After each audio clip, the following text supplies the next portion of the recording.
Nessa primeira aula, eu vou apresentar as características econômicas do setor elétrico. Primeiro, é importante ter em mente que o setor elétrico é formado por 4 segmentos, é uma indústria dividida em 4 segmentos. Primeiro segmento, geração, depois transmissão, distribuição e, finalmente, a comercialização de eletricidade. Uma característica fundamental do setor elétrico é que é uma indústria de rede. O que é uma indústria de rede? Qual a definição?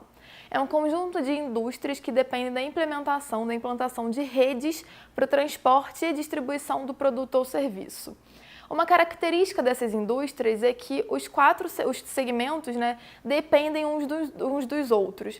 Então, a eletricidade, para chegar ao consumidor final, para ser comercializada, ela depende que a distribuição e a transmissão estejam funcionando. Um segmento não funciona sem o outro, existe uma forte dependência e complementaridade. Nessas indústrias, a parte de rede, no caso do setor elétrico, a transmissão e a distribuição, são fundamentais, porque senão não acontece o transporte da eletricidade, Então a gente não conseguiria fazer com que saísse da geração e chegasse ao consumidor final. Então essa é uma característica muito forte do setor. Outra característica muito importante do setor elétrico é que os segmentos de rede, transmissão e distribuição, são monopólios naturais.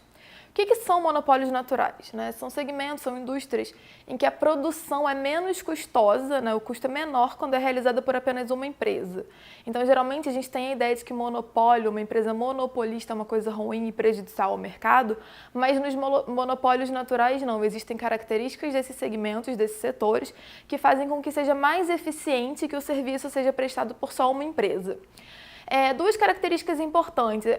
Os segmentos, as indústrias caracterizadas como monopólios naturais, elas têm custos fixos elevados e custos marginais reduzidos. Então, o custo fixo, o custo de instalação de um poste, por exemplo, pensando na distribuição de eletricidade, é alto. Uma vez que o poste foi instalado, o custo de você distribuir mais 1 kWh de eletricidade, ele é pequeno. Então, o custo marginal, o custo de você fornecer uma unidade a mais do produto ou do serviço é muito pequeno.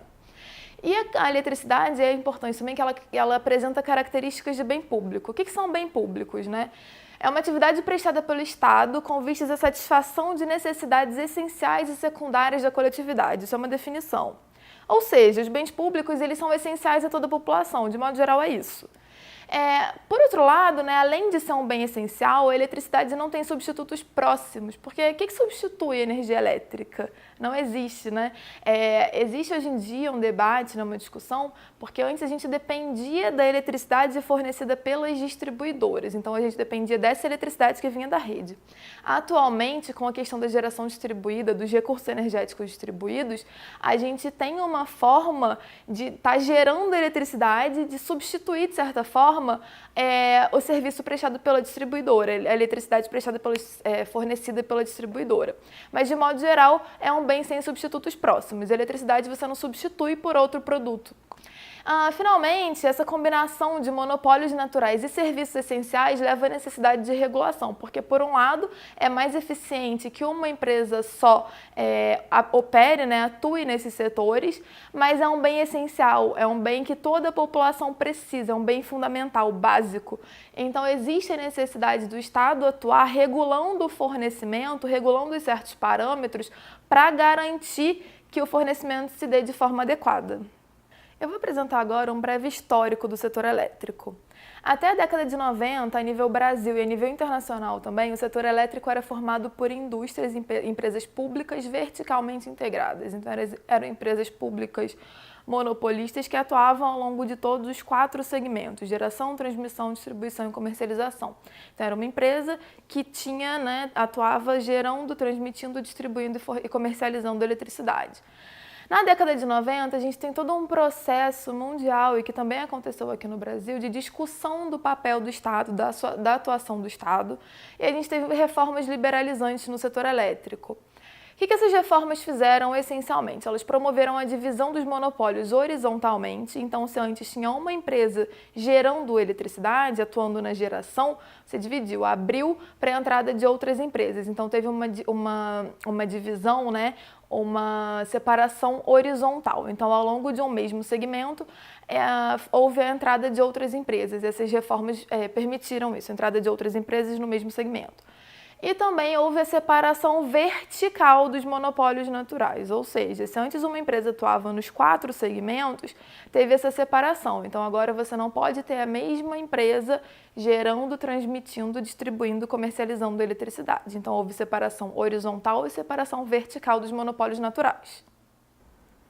E quais foram os princípios diretores das reformas liberalizantes da década de 90? Primeiro, a desverticalização, como eu falei anteriormente, a separação vertical dos monopólios, ou unbundling, como a gente chama na literatura. Então, os segmentos de transmissão e distribuição foram mantidos como monopólios, já que são monopólios naturais e, por isso, a introdução da competição tenderia a gerar ineficiências. E os segmentos contestáveis, que são a geração e a comercialização de eletricidade, foram abertos à competição. Houve também o segundo princípio diretor, né? A garantia do livre acesso à rede, porque não adiantava nada você abrir a geração para competição, mas ter uma empresa monopolista que não permitisse que empresas concorrentes acessassem, injetassem eletricidade na rede de transmissão, por exemplo. Então, a garantia do livre acesso nos segmentos monopolistas era uma condição essencial e necessária para que a competição fosse efetivamente atingida nos segmentos contestáveis, né, os segmentos potencialmente competitivos. Terceiro princípio diretor, desregulamentação. Então, as atividades contestáveis, as potencialmente competitivas, foram abertas à concorrência. E quarto, privatização. Então, antes a gente tinha predominantemente grandes empresas públicas, que muitas delas foram privatizadas nesse processo de liberalização da década de 90. Então, após o processo de liberalização da reforma do setor elétrico, como que ficou organizado? A gente teve a separação, a geração se tornou um segmento competitivo, transmissão continua sendo operada como um monopólio natural, agora regulado, distribuição igualmente, monopólio natural regulado, e a comercialização também foi aberta à competição.